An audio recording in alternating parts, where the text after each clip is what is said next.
The clock is ticking again in Washington.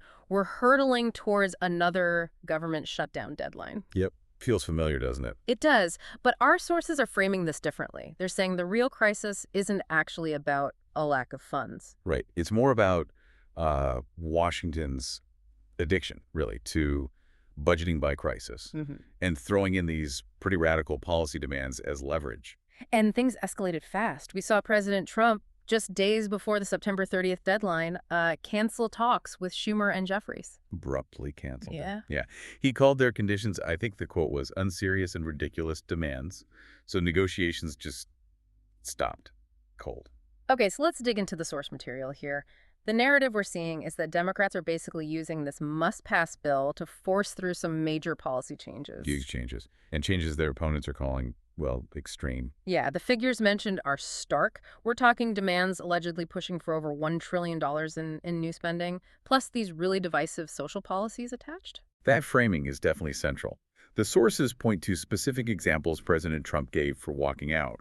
Things like taxpayer funding for transgender surgery for minors. Wow. Also keeping, quote, dead people on the Medicaid rolls, and the massive cost of, again, quote, free health care for illegal aliens. So the argument is, whether you agree with these policies or not, Right. they're huge ideological battles that just don't belong in a temporary funding bill, historically speaking. Exactly. That's the core of the conflict presented here. So our mission today, let's try to cut through that political noise. We want to see, based on these sources, what's the real difference between the GOP push for just a clean funding extension Keeping the lights on, basically. versus the other side demanding these really big policy concessions. And then maybe look at the structural fixes proposed to stop this cycle, this constant brinkmanship. Makes sense. Let's start with that immediate fight, the partisan divide over what should even be in the funding bill. Okay. So the House Republican position, it's centered on passing a short-term continuing resolution, right? A CR. Yeah, pretty standard mechanism. And the goal seems simple. Keep the government running, maintain the current funding levels like a temporary freeze from FY24, and critically, no controversial add-ons. No poison pills or unrelated riders. And that approach, that clean CR, it was actually pretty smart politics, too. It fully funded some areas that are, politically very difficult to vote against. Like what? Well, things like the biggest pay raise for junior enlisted military folks since the Reagan years. Okay, that's significant. Yeah. Also fully funding veteran medical services. And it even kept a $500 million increase for WIC of the nutrition program for women and children. So designed to be hard to oppose. Just a straightforward stopgap measure. Pretty much.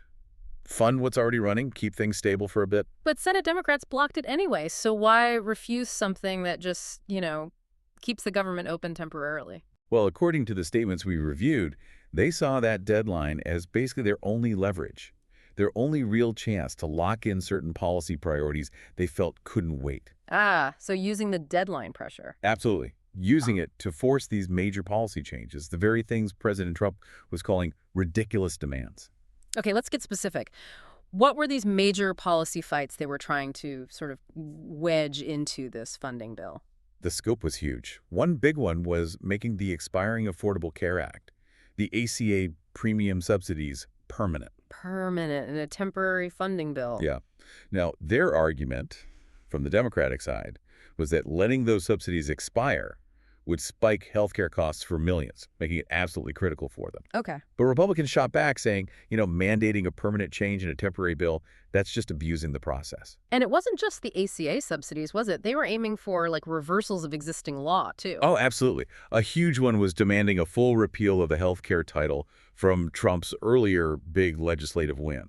The big, beautiful bill, as he called it. That's the one. And if they got that repeal, it would undo something like $1 trillion in projected Medicaid savings over 10 years. $1 trillion. Wow. And it would also wipe out the $50 billion rural hospital fund created by that same law. So massive fiscal implications. And then there were those smaller, maybe more symbolic culture war items. Yeah, things like demanding funding to reverse previous clawbacks for NPR and PBS, plus those much larger and frankly more inflammatory social policy demands that Trump talked about regarding healthcare.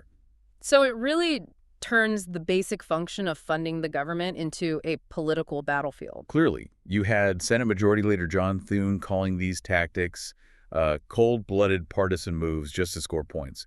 He argued a simple CR is just not the place for these massive policy fights. And on the other side, President Trump was digging in, accusing Democrats of trying to, quote, hold American citizens hostage until these demands, which he saw as radical and unrelated, were met. so this leveraging, tying temporary money to permanent policy changes, that's the root cause of this annual instability, according to these sources. That's the argument, yes. Okay, and this instability, it leads us to the actual cost. This constant budging by crisis is unbelievably expensive for taxpayers, right? Even if they manage to avoid a full shutdown at the last second. Oh, it's fiscal madness when you look at the numbers our sources highlight. We know the last 3 shutdowns cost taxpayers over $4 billion. $4 billion. Yeah, I get this. Most of that, like $3.7 billion, was just back pay for federal workers who were furloughed, people who weren't working but legally had to be paid anyway once it was over. So taxpayers are literally paying people not to work just for the government to reopen weeks later. It's absurd. It is. Beyond that direct waste, what about the broader economy, the ripple effect? It's significant disruption. Take the 2019 shutdown, the long one, 35 days. That delayed about $18 billion in federal spending. And it caused an estimated $8 billion dip in GDP just for that quarter. And here's the kicker. About $3 billion of that economic loss was just gone, permanently unrecovered. So it's not just delayed activity, it's lost value forever. Lost productivity, lost income. Yeah. This brings up a crucial point. If they do miss the deadline, what actually happens to the services people count on? You hear a lot of panic, but we need to understand what's mandatory spending versus what's caught in the crossfire. Yeah, that's important. The sources are clear. Payments for mandatory programs, think Social Security, Medicare, disability checks, those continue. Okay, so checks still go out. Right. They're funded differently through trust funds, not the annual appropriations fight. But the services around those checks, that's where the problem lies. Exactly. While you get your check, the Social Security Administration itself would be partially closed. Thousands of workers furloughed. So if you have an issue, you're stuck. Things like benefit verification, fixing errors in your earnings record, processing overpayments, all that gets paused. Good luck getting help until Congress acts. Okay. And what about veterans? That's always a huge concern during these things. It is. The Department of Veterans Affairs, the VA, had put out some pretty dire warnings earlier. They said without necessary extra funding, potentially 7 million veterans could lose benefits. 7 million. Things like GI Bill tuition, pensions. Yeah, exactly. However, it's important to note, the sources say the House had already passed a separate bill, specifically $3 billion for VA funding. Ah, so an effort to shield veterans from the main fight. Seems like it. A move to protect those critical services regardless of the larger CR battle. And we shouldn't forget private businesses, right? They get caught in this too. Absolutely. Government services stop thinking loans, permits, certifications, commerce gets interrupted, and for many businesses, especially the smaller ones, they, quote, will never recoup that lost income. This chaos really does hit every part of the economy. So, okay, if this annual drama is so costly, so destructive, what's the permanent fix? We need something structural, right? Something that takes away the political leverage, the sort of hostage-taking scenario we see every year. The consensus solution, at least among the fiscal conservatives cited in our sources, is to enact an automatic continuing resolution, an automatic CR. How would that work? Basically, if Congress blows past the October 1st deadline, this mechanism kicks in automatically. It prevents a shutdown, keeps the government operating at the previous year's levels. Okay, so it stops the shutdown. But earlier we said just stopping the shutdown isn't enough. It needs to actually push Congress to govern, right? Otherwise, they'll just default to the automatic CR every year. No incentive to pass real budgets. That is the absolute critical point. You can't make it too comfortable. The automatic CR has to be built with teeth, basically. It needs to motivate Congress to pass the proper full-year funding bills. So how do you build in that motivation? The proposal involves a penalty. If Congress is relying on the automatic CR after, say, 120 days, it triggers an automatic 1% cut to discretionary spending. A cut across the board. Yes, and then further cuts periodically until they actually pass the full-year bills. Huh. So failure to do your job actually results in spending reduction. Precisely. It flips the incentive. The risk of not governing becomes a default reduction in government size. That's the stick needed to get them moving. And there's a key rule about this automatic CR too, right? About increases. Absolutely crucial. Under no circumstances can this automatic CR allow for automatic spending increases. That would just put the budget on autopilot going upwards, like our current entitlement programs, which is part of the problem they're trying to solve. Got it. So beyond just stopping shutdowns, the sources map out a much bigger plan for real fiscal health.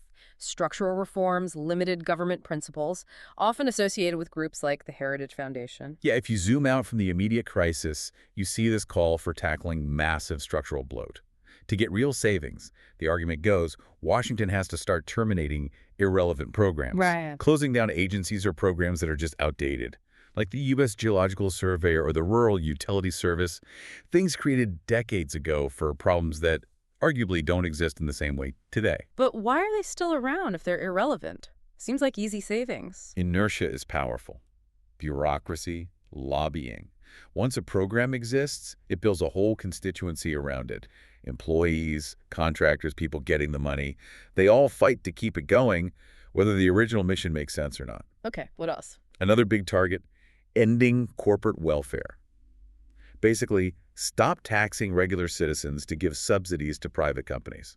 Like farm subsidies. Certain farm subsidies, yeah. Or things like the Small Business Administration critics argue the free market should handle that lending, not taxpayer money. And what about duplication? We always hear about that. It sounds like low-hanging fruit, but it's rampant. The material points to, get this, 342 different economic development programs across the government. 342. Yeah, or 40 different job training programs, just scattered everywhere. Yeah. Consolidating that stuff wouldn't just save money on administration, it would probably make the government work better too.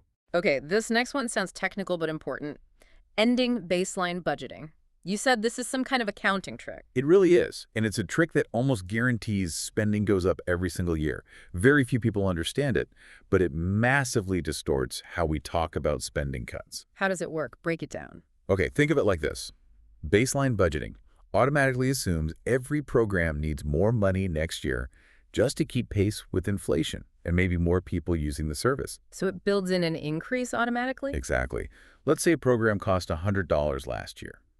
The baseline budget might project it needs $110 next year, just to provide the same level of service. A 10% built-in hike. Okay. Now here's the trick.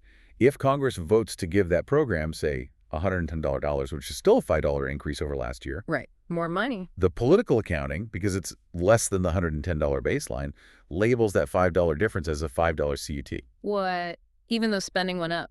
Even though spending went up. It forces politicians into voting for huge spending increases, just to avoid the bad press of being accused of cutting a program. Yeah. It locks in this constant rapid growth in federal spending. That's kind of mind-blowing. It is. Yeah. And fiscal conservatives argue ending that gimmick is absolutely essential to ever get spending under control. So, wrapping this up, this deep dive really highlights a fundamental clash, doesn't it? It's fiscal restraint framed here by the House GOP wanting just a temporary freeze Keep things running. versus this push for massive new spending and partisan policy changes demanded by the Democrats, holding the government hostage, as the sources frame it, until they get over $1 trillion in spending reversals and these ideological wins. Yeah, and the cost of just accepting this annual chaos, it's not just the billions wasted directly. It's economic disruption, it's lost trust. The prescription offered here is pretty clear. Take away the leverage with that automatic CR. With the spending cut trigger. Right? And then commit to those deeper structural reforms. Cut the deadwood programs and the corporate handouts, fix the phony budget math. We know this budgeting by crisis costs billions, it damages the economy, it makes people cynical. So you have to ask, if we keep accepting this chaos year after year, how many more billions get wasted before Congress maybe adopts some of these structural reforms, like the automatic CR, that seem designed to put taxpayers ahead of political games? It really comes down to which side of that spending argument you fall on, and whether you believe Washington can actually find a way past these damaging zero-sum fights.